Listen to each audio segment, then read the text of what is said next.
My name is Victoria Alexander, and I run Realty Collective. It's a real estate company that's based here in Brooklyn that I started 15 years ago, and we focus on making sure to break the stereotypes of real estate agents. Very lovely. That's all I got. That's great. I have a whole slide about us, but we'll get to that. I am Erin Gleason. I am a mediator and an arbitrator based in Brooklyn, New York. I am holed up in my little home office right now, and I have been for almost exactly a month, and sort of staying at this point. So we'll do our best in getting through all of these slides today. I have been a lawyer for 20 years and worked in the insurance industry and then also as a litigator, and in my prior life provided advice and counsel to companies and then also to state and foreign entities on sort of how to deal with the aftermath of Hurricanes Katrina and Rita, and then also the 2008 financial crisis, and of course Hurricane Sandy when that hit us, which doesn't really feel like that long ago at this point, and we'll talk some about that today. So there's a lot of overlap. I think if you've been in New York long enough and sort of lived through September 11th and, you know, the sort of disasters that happened in the wake of Sandy and certainly during it, and now in our ever-evolving environment, you know, it's a little bit of a flashback, I think, in many ways. So, and from a legal perspective as well. Okay. So I guess, shall we get started?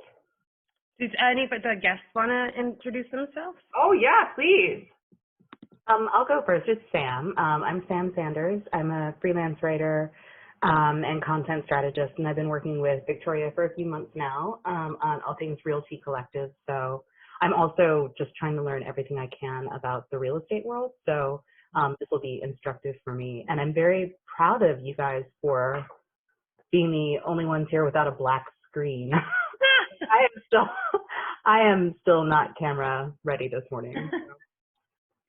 See, it's much easier to be camera ready here. The thing that really freaks me out is when I've done the like the online HIIT classes and yoga classes where you're supposed to have your camera live, and that's just not happening in my world.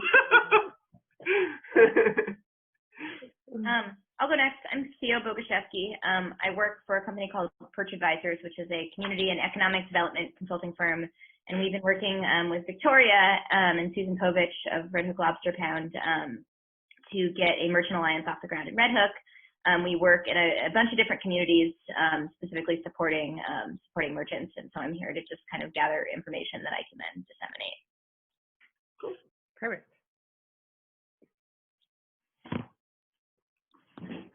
Emily, do you want to introduce yourself or on mute? Maybe she doesn't know how to do it. Okay.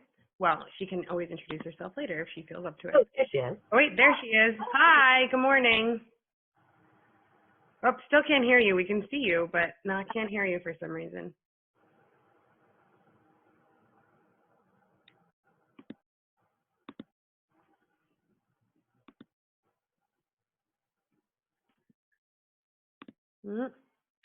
Okay, you can type if you need to.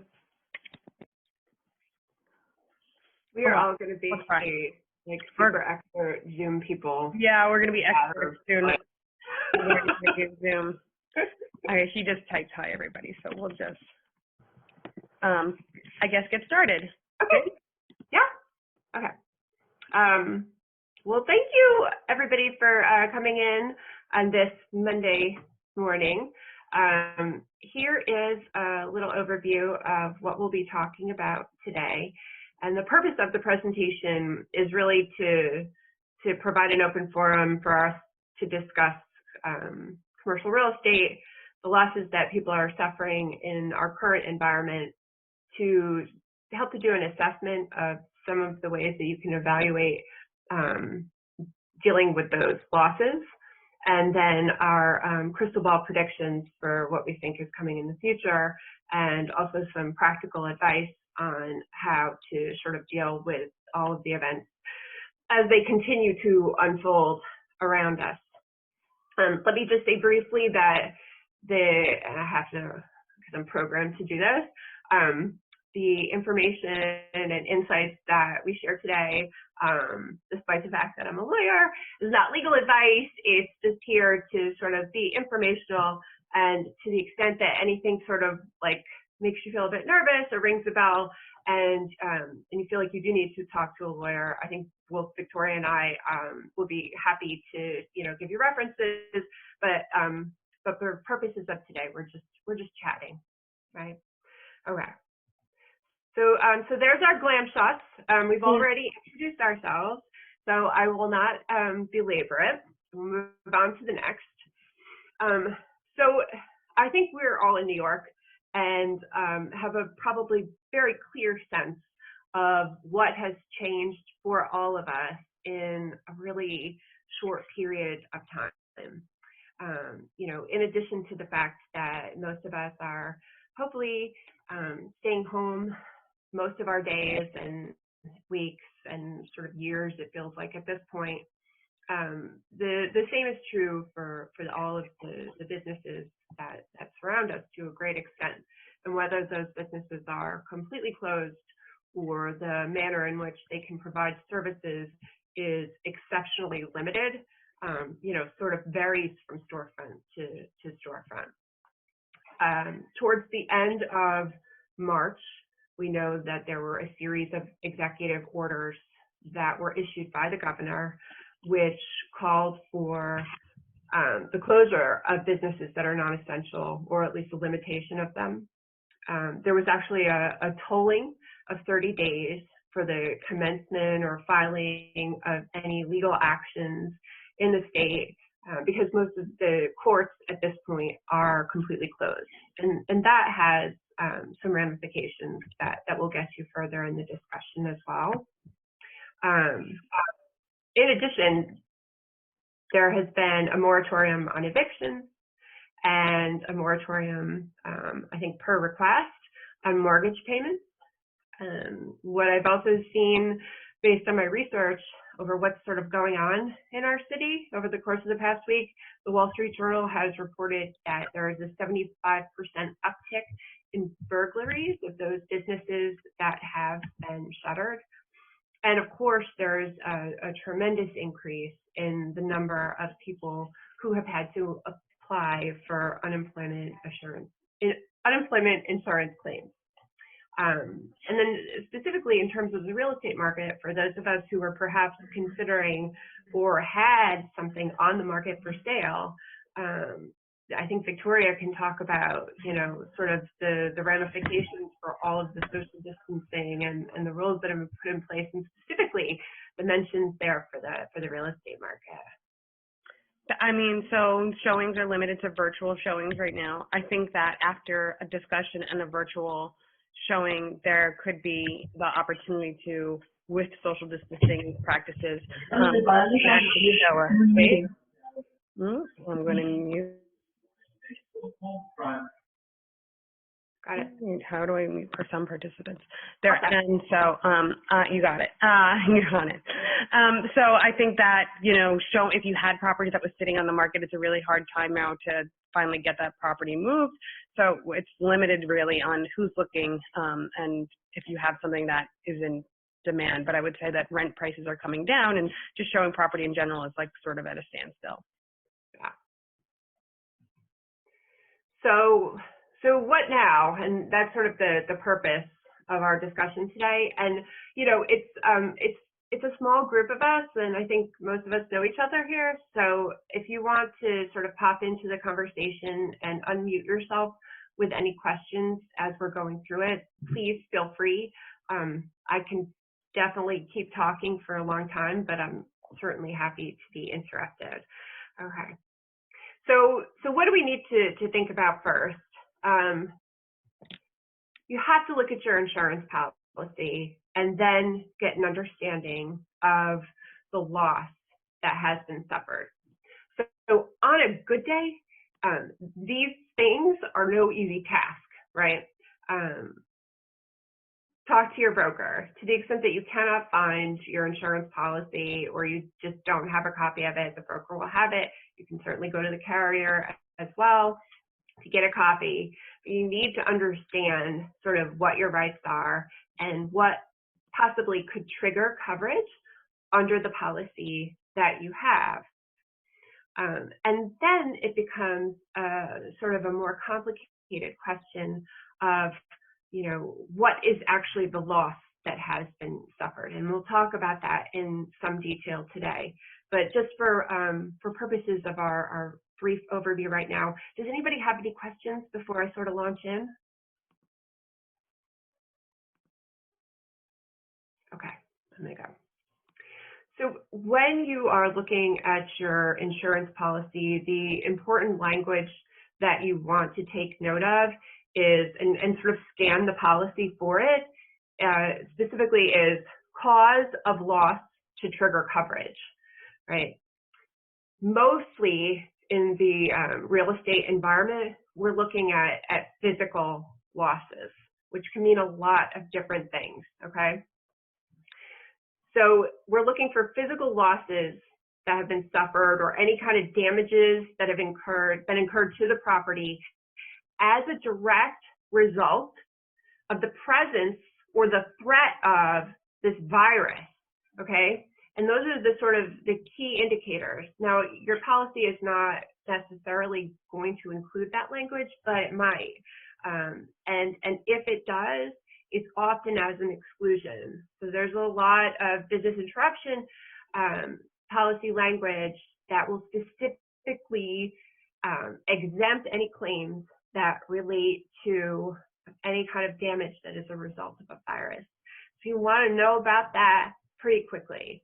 And if that is the case, we'll talk about sort of what our environment might look like on a going forward basis and the potential for some hope that all is not lost.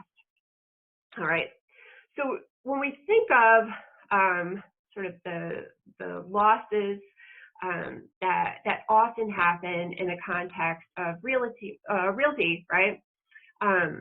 It's often damage to the actual commercial property.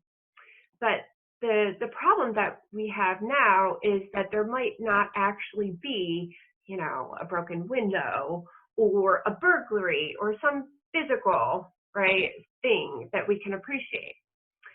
History has shown us over the course of the past, 20 to 50 years that there can also be coverage for invisible losses to property or non-structural damages that have been sustained. So this is, for example, going back to cases relating to asbestos, any kind of gaseous contaminants that were found in the environment. And specifically, after Hurricane Sandy, there were cases in New York State where the court ruled that even invisible fumes can represent a form of physical damage, and that would be covered under the insurance policy. So we don't know what's going to happen with these coronavirus cases in New York at this point. To my knowledge, there's nothing that has been properly filed in court because we don't actually have the ability to do so right now, right, by and large. So the things to think about are many property insurance policies are placed on what's called an all-risk basis. So this type of insurance coverage automatically covers any risks that the contract doesn't explicitly carve out. Does that make sense? Mm-hmm. And this is the vast majority of these types of policies in our area. So here is where we need to be super careful because most of the policies either insure specific perils, right? Or their losses are excluded the losses that are excluded are specifically named in the policy. So an example of a named peril that might be excluded, and certainly is in many policies around New York and elsewhere, is for virus or contagious disease or some kind of a bacteria that has been released in the property. So in that case, it's questionable what the courts would do with a COVID-19 related claim. Does that make sense? It's a lot of insurance-y kind of talk. Yeah, it makes sense. I mean, it just depends on if in your policy that having this specific language preclude you from filing a claim because it's already been covered there. So I asked about a loss of business in my policy, and they said, oh yeah, the pandemic is not, is excluded in your loss of business. But maybe there is some other route to take Yeah. What kind of, are you hearing sort of around town, to the extent that you can even be around town, like what kind of losses or what kind of damages people are talking about? I mean, the business interruption, I think, is probably the biggest one. Right. I think that's the one that most people thought would be the way to go when talking about insurance. But I don't know, like if you were a restaurant, you wouldn't have business interruption, but you would have, or it would be business limitation on doing business because you'd have to change your business model. So maybe what could possibly be would your insurance cover you having to reformat your business model in some way? It's not loss of business, but it's change of the situation makes you have to pivot. So maybe there is some sort of clause that could help in that case, but I wouldn't know exactly what that would look like. So I just saw this morning that someone had filed a complaint. I think it was the restaurant in Texas. And in that case, the restaurant, I think it was saying that their insurance policy should actually be voided, and they should be required to reform the agreement because when they entered into it, they didn't have enough information about sort of the environment and the way that our world was evolving, so that they couldn't possibly have known that this was something that they needed to contract for. Interesting. So, I have no idea what would be if somebody was like a victim of like hate crime or racial targeting because of like the Asian American community, would they have any insurance to protect them against their businesses not being utilized, they're being seen as the negative impact of them being Asian American because of the COVID-19? Would there be any part of an insurance policy that could cover them? Who is the person who's injured here? Like is it like if you were a Chinese food restaurant, like people stop going there because they feel like I've seen some interesting articles about there is a hurt to these businesses. They're being discriminated against because of their ethnicity. So their businesses are hurting more than the regular business. Yeah. So is there some kind of would it be a civil rights action, I think? Oh, interesting. I think we're going to get a whole bunch of them together. Yeah, but it would be hard because I'm not sure how that would be covered under I think it would be a business interruption claim.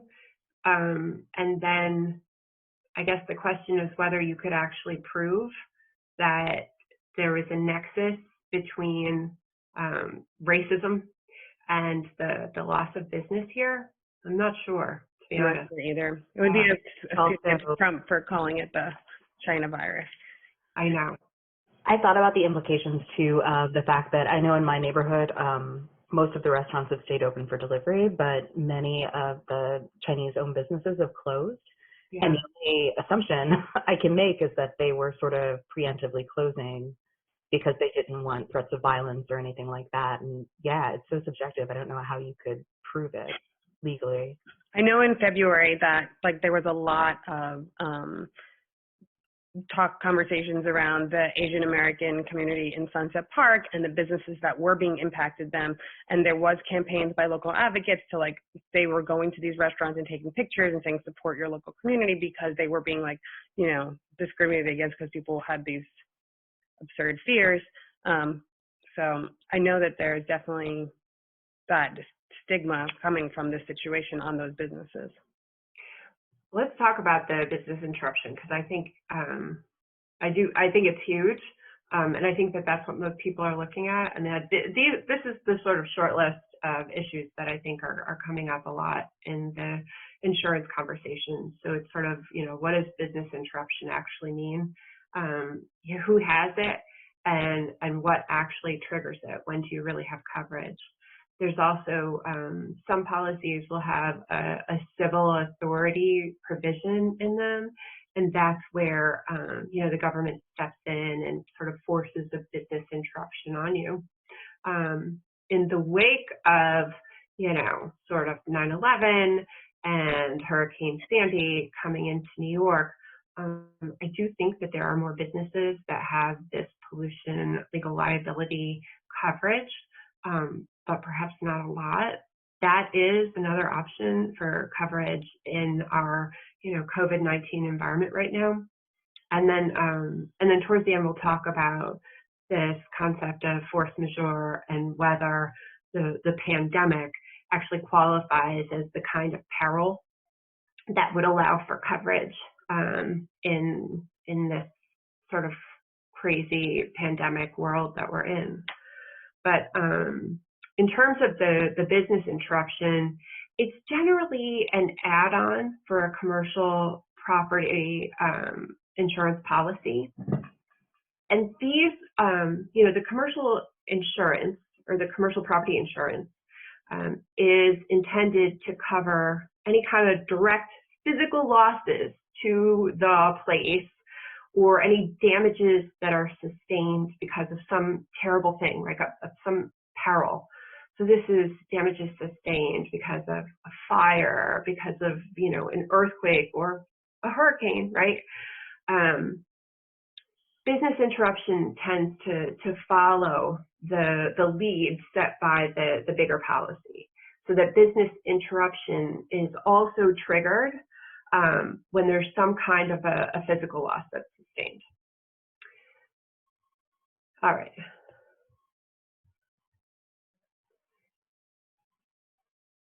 Let's see. There are some policies, but not all, where it covers the business interruption will cover loss of income if there are, you know, adverse market conditions or an economic slowdown or sort of a fear of contamination, which results in some kind of a harm to the business. It's very particular and specific to the policy. Some of them may have it, but it's not sort of standard. So that's something that you would need to look for carefully in your policy. So what are some of the triggers? The business interruption provisions that people have will list the type of events that are covered often. And to the extent that they are not listed, there are sometimes, as we said before, a list of things that might be exempted. You can also determine if your policy requires your business interruption to last for a certain amount of time before you're entitled to any benefits. So, you know, we have all been living this for, you know, some of us 3 weeks, some of us 2. You know, it's not been that long of a time in sort of contract world.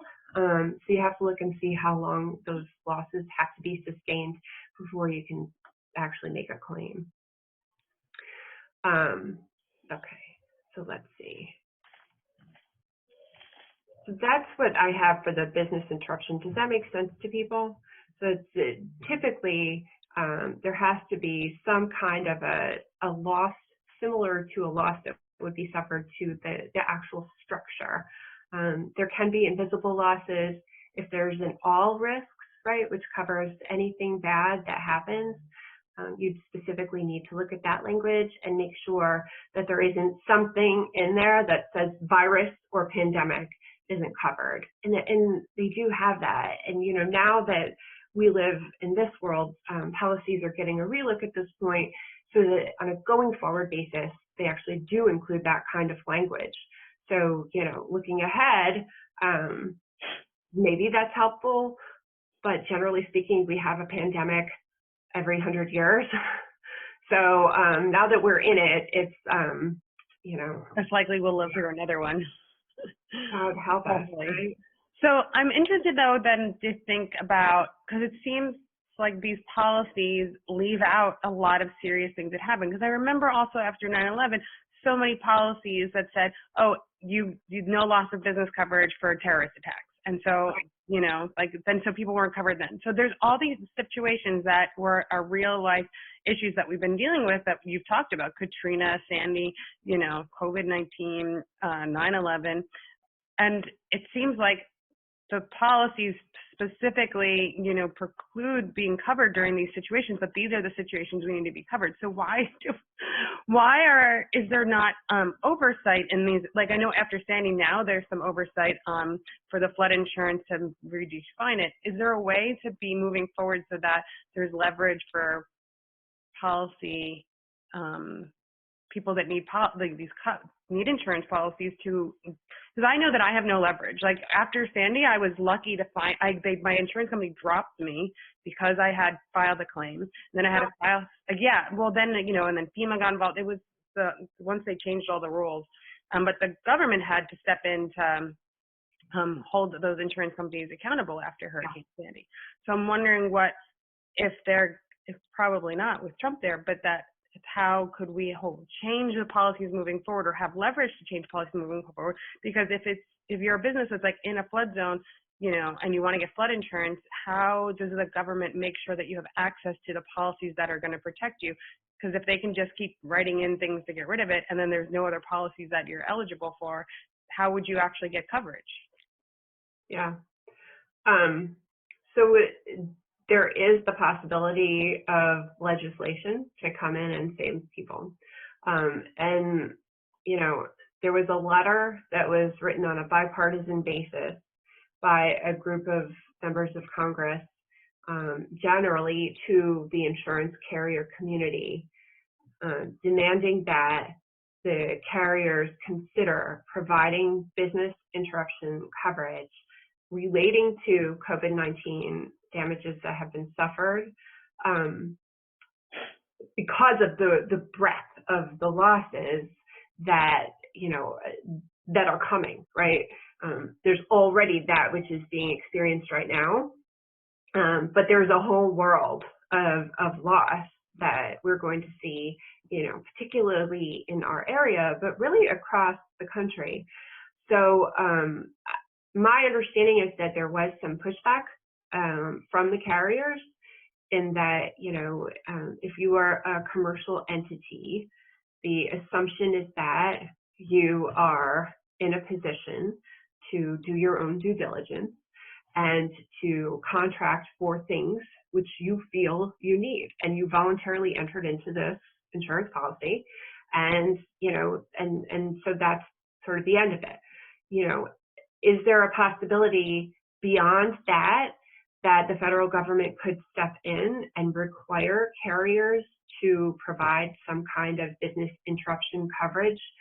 Yeah, I think there is. And, you know, this is the very, very tiny one little place where maybe, if we're being very optimistic, you know, Donald Trump could actually maybe help because he wants to support business. And so, you know, I think that him sort of supporting that kind of coverage, you know, it's possible. So is that something that there is actually leverage for, and so that we can all fight together to, as businesses, to write letters to our senators and governors and make a petition possibly as business owners to say that we want to force the politicians to fight for us to get insurance companies to actually follow through on their business interruption covering COVID-19? Yeah, I do. I mean, I think that right now people are still reeling and don't even know the extent of the loss that they're, right? I mean, and the prime example. Loss in the recovery. It's not just we're Well, still right. in loss. We're still in we haven't hit the apex yet, so we're still in the loss, and now we'll have to be moving to the recovery after that, and so then you'll see the real loss because there'll be the cost of recovery. Yeah. Well, I think that there are two places where there's an opportunity for that kind of lobbying. The first, definitely, an intervention with the Department of Insurance or in the state legislature and in the federal, but also there's that bill which was just introduced in the New York State Senate, I believe, and that would help to alleviate tenants' rent obligations across the state, in similar to the moratorium on evictions, the possibility for getting a forbearance on your mortgage. The rental market has been largely left out of that. There is legislation that's been pending that, as you pointed out to me yesterday, the governor is sort of opposed to because he feels like he's already taken care of that with the evictions. But I think that there are a lot of people, particularly in the city, who are terrified because they have lost their jobs or they have lost all of their income from their business and can't make the rent. Now sorry, I'm just interjecting here. I just got in here. This is LJ Porter. I got in here a little late. I was just leaving a meeting, but does this also apply to commercial tenants or just residential? No, we're talking mainly about commercial insurance today. Okay. The moratorium. So you're asking about the eviction process, or you're asking about the insurance?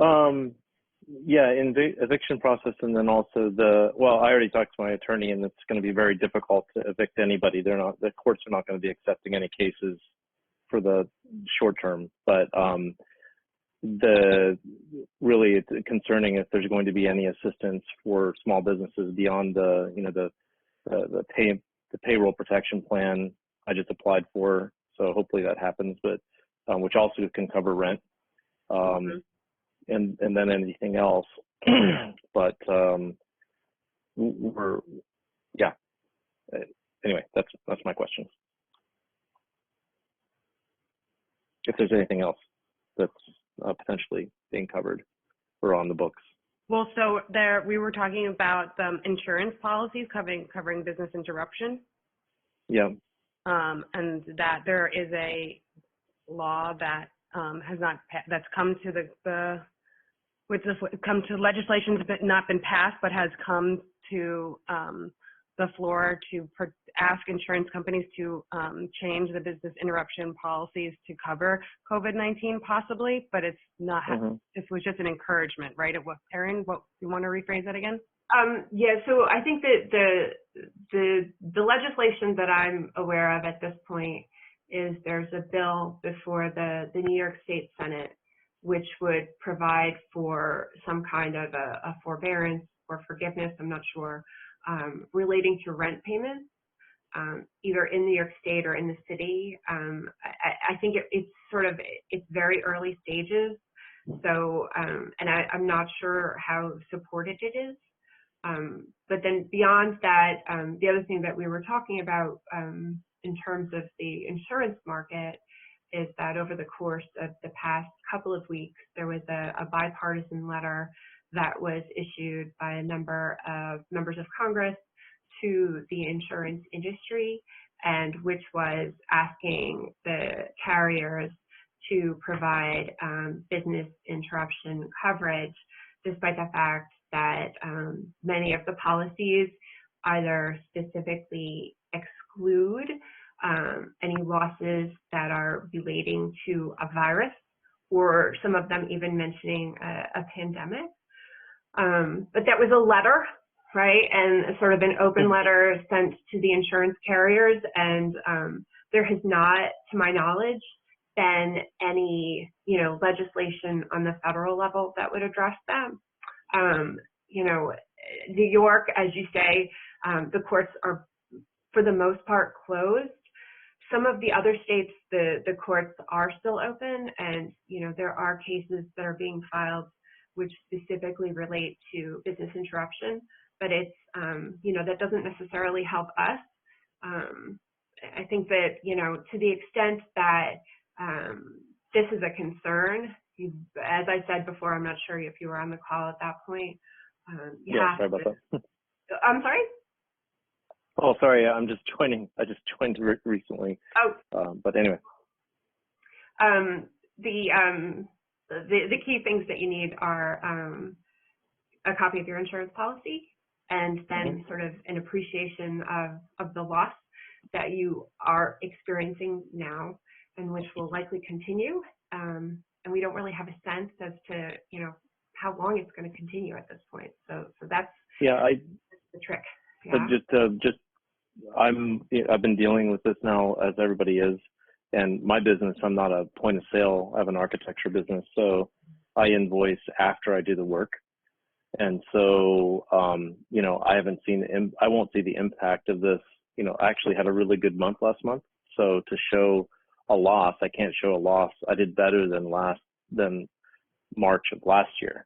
So March of this year, I did better because I'd invoiced for the previous month and it hadn't affected me yet. But this month is going to be bad, and it's going to get, as you said, it's going to get worse. But a lot of the things that I was going to apply for I couldn't apply for because they were more for companies they saw losses immediately, like restaurants. Right, but you'll be able to apply moving forward once you can show the loss, because the PPP and the other grants and loans they're not going to go away. You're going to be able to show the losses moving forward. Yeah, except there was a New York City one that was due, the frantic call at 3 o'clock. I got an email from, I can't remember which loan program that was, but it was due by 5 o'clock on Friday. Yeah, 5 o'clock. And I frantically tried to put everything together, and then I realized I got halfway through it, and you have to show a loss on your taxes, on your payroll, or not on your payroll, on your income, and there's no way I can show it. So right. Yeah, I know that some of those people, those were for a lot of people in the events industry applied for that one. Exactly. Restaurants and stuff like that have the immediate loss. But I'm in the same boat as you. I won't show losses until April and May. So just holding the line till then. Did we want to talk about the force majeure? We did the pollution, right, Erin? Theo, did you have a question? I thought I saw you come off on mute to ask something. Yeah, I had a quick question. This is a really basic question, so sorry for not knowing this, but who generally holds commercial property insurance? Is it the property owner or is it the commercial tenant? Usually it's both. So usually when if on my lease, I have to add my landlord as the additionally insured, and that's so that if there's a fire or anything else that they're also protected. So on most commercial property, the landlords require that they're additionally named on the policies. Gotcha. Thank you. That's no problem. Right, Erin, did I get that right? It was perfect. Okay. So then quickly, the other thing to look for is sort of a civil authority provision. And this is where it provides coverage for the loss of any kind of business income that is due to the actions of civil authorities. So the things that come to mind in our current climate are, of course, the social distancing requirements, either the closure or limitation of what has been termed non-essential business functions.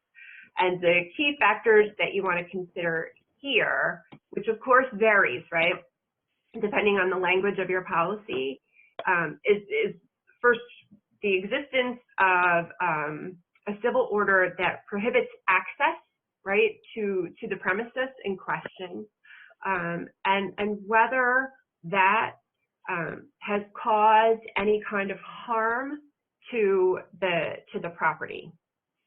Does that make sense? Mm-hmm. So then the denial of access to the property, for example, could be, depending on the language of the policy, the proximate cause of a loss of business income. Yeah? Yep. All right. So I'm going to go up. I mean, if you're like a professional service like I am, or a lot of people are, I can work from home. It's an inconvenience, and my employees can work from home. Is that a loss? It's not essential that I'm in the office necessarily, but Yeah. So it would, so you're an architect, so you have you probably don't have the commercial property insurance policy, but you have, your professional liability insurance, right? No, I have a commercial property. I had to carry $1 million policy also for the property with additionally insured for the owner, just the premises. And I have a liability. I have a professional liability that covers some things, but mostly it's about my all of my things in the office. So all of my equipment. It's a hard question to answer, unfortunately, without having sort of the language of the policy in front of me, and knowing, sort of what kind of policy it is, what kind of coverage you have, and then what kind of add-ons, whether, what the business interruption add-on looks like, and the language there.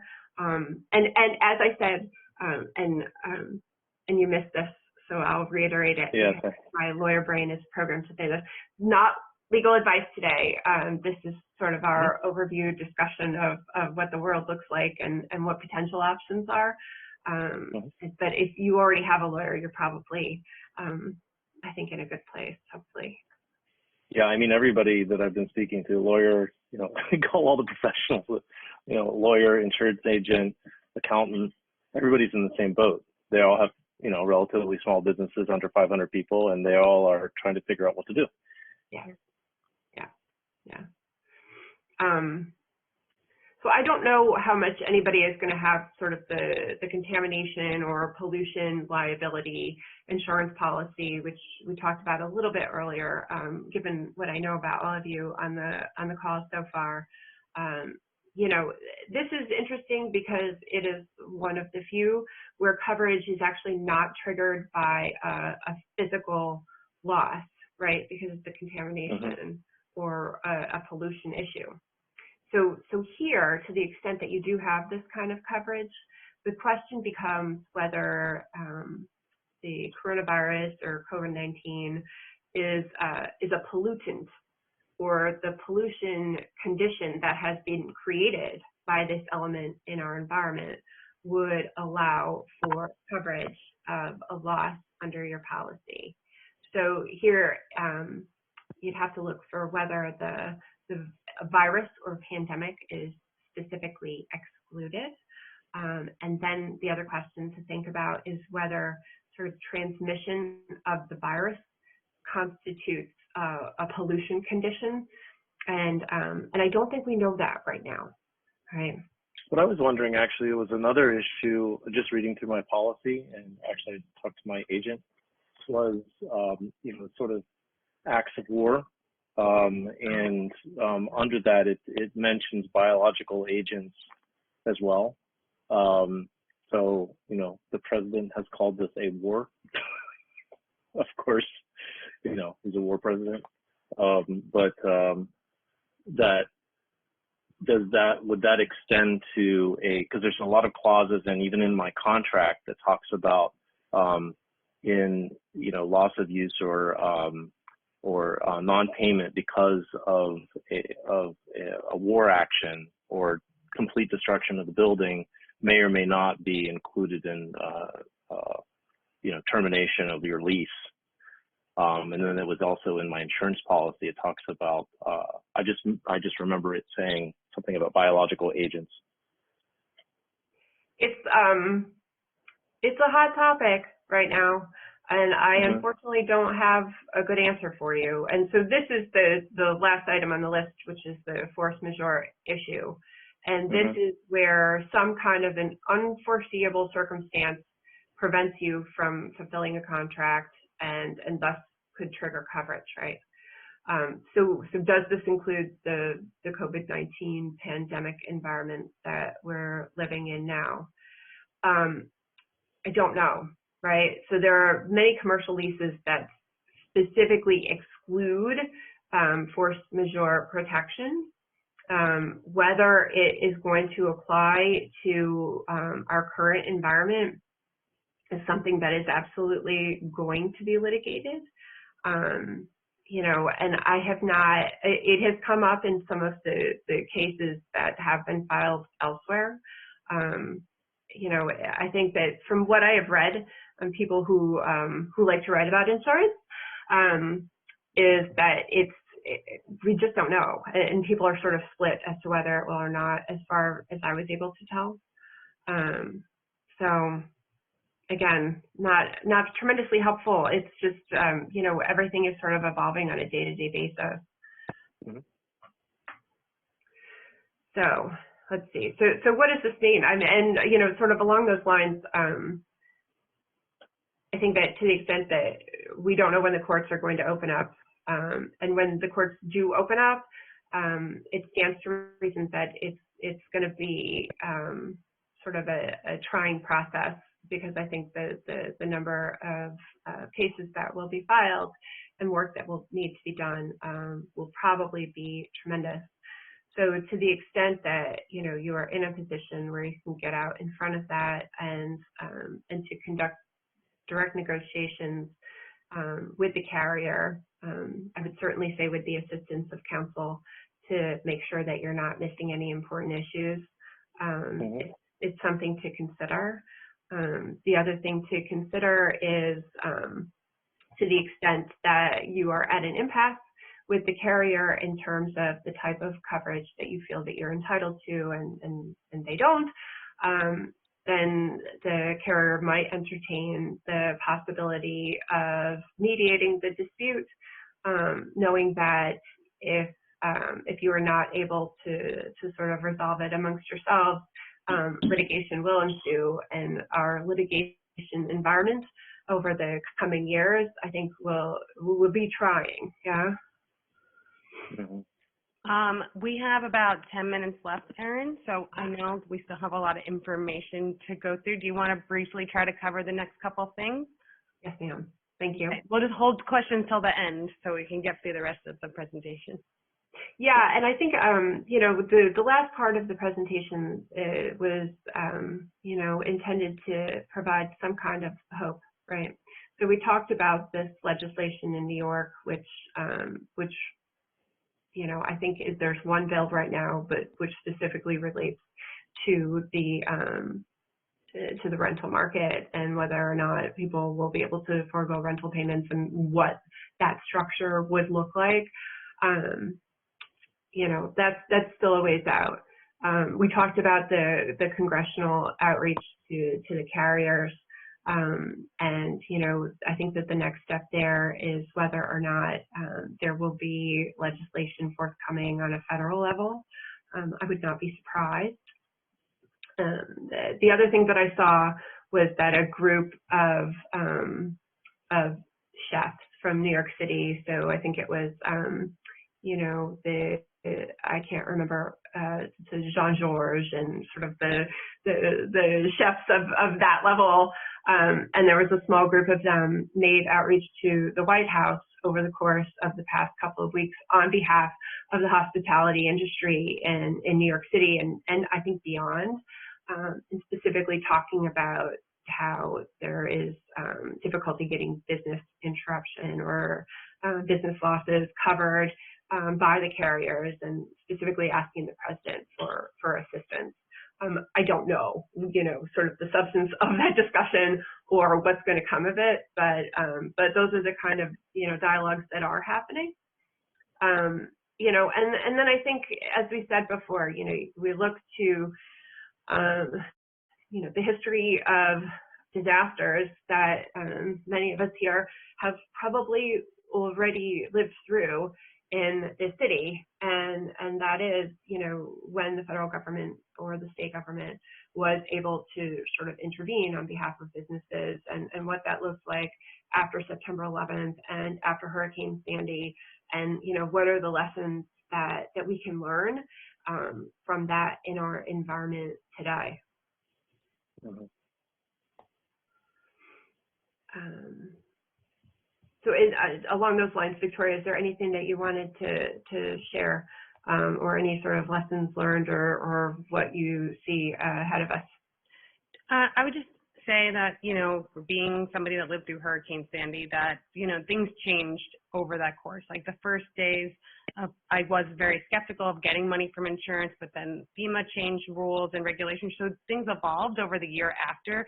And I ended up getting money both from my homeowner's policy and from my commercial rental policy. And then, but only a certain amount, and then it was subsidized by the rest by FEMA. So things just evolve over the time, and there's not clear answers now because we've never lived through anything like this, but know that the government and your local officials are trying to make the policies and protections so that businesses can survive this. It's in their best interest to make sure that they have you know, healthy constituents after this to survive this and bring the city forward. So just there's not clear understanding now, but as things evolve, there'll be more opportunities. I mean, there's grants and loans and things that people are going to be making more of these things also as we move forward. So I applied for unemployment because I realized that was a part of the step of applying for PPP. So I did that this week and did some other things. So I think it's just like getting through and applying for everything that you can, and then it gets sorted as you move forward. And it's just a lot of paperwork. It was a lot of paperwork during Sandy, and it'll be a lot of paperwork moving forward for all of this stuff. Yeah. And I think that, you know, one of the keys is really making sure that you have access to as much information as possible before making any kind of decisions. You know, I think it's, I mean, look, this is a very scary place to live right now, quite plainly, you know, and I think that it's very important to make sure that in protecting yourself and your business, that, you know, you talk to the carrier, talk to your counsel, make sure that you're gathering as much information as you can before you make any decisions that will be hard to sort of work back from. Right. Yeah, that's a very good point. It's making good decisions, but we have to understand the context that we're in. It's not after Hurricane Sandy. It's happening right now. Right. And it's going to get worse. Right. That's what's like the biggest difference, I think, that we've all talked about from, especially all the red hookers that I've been working with, is that, you know, previously the thing happened and then we got to move forward, and here we're still in this like limbo state because it's still happening and it's long and drawn out. But it gives us a lot of like time to change and evolve and use our time wisely. It's like we all have time now to petition to our agencies and our politicians to protect and support us, because that's what they're sitting home doing right now. So they're fighting our battles, and we have to figure out what we need so that we can ask it of them. Right. Was there other things on our slides to go over? There's like a bug. Oh, that we talked about. There we are. That's it, right? Excellent. Was there other questions? Do you have any other questions?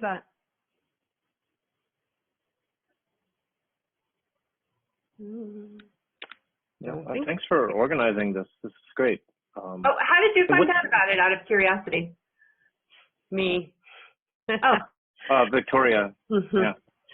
LJ is an architect I work a lot with, and he's also with a client and has a commercial space. And, you know, he's one of many people that I've been talking to about the options of the situation.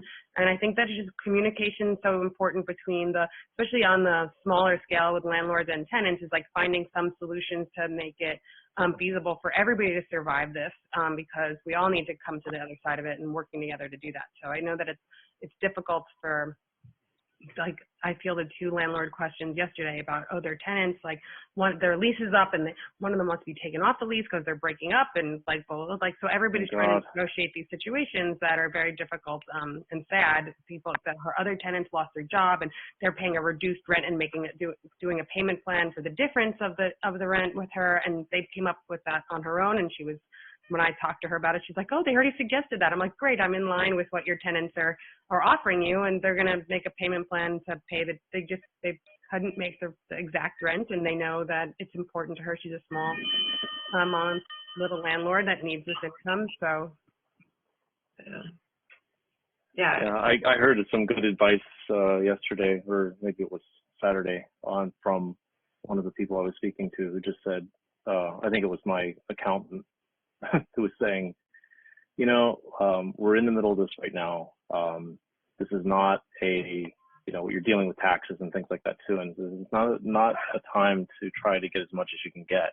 You're trying to find a way forward, and you can't assume that everything's going to be worked out. There's only there's a finite amount of money that's available, but your big concern isn't necessarily to try to get everything you can get. And I thought that was interesting advice, because see the big picture that, you know, we're all in this together, and we need to share information and help each other as much as we can. And there's the hope that, you know, with our government officials, it's important that there's a tax base, right? Right. If that doesn't happen, then we're all screwed. Yeah, 100%. So, yeah, 100%. yeah. Okay. Well, thanks everybody for joining us on this Monday morning to talk about some very serious and challenging things that we're all trying to navigate through. And I think that's all I have to round it out. Erin, any closing remarks or any final questions from anybody? Okay. No, thank you, everybody. And, you know, from where I sit right now, the sky is blue.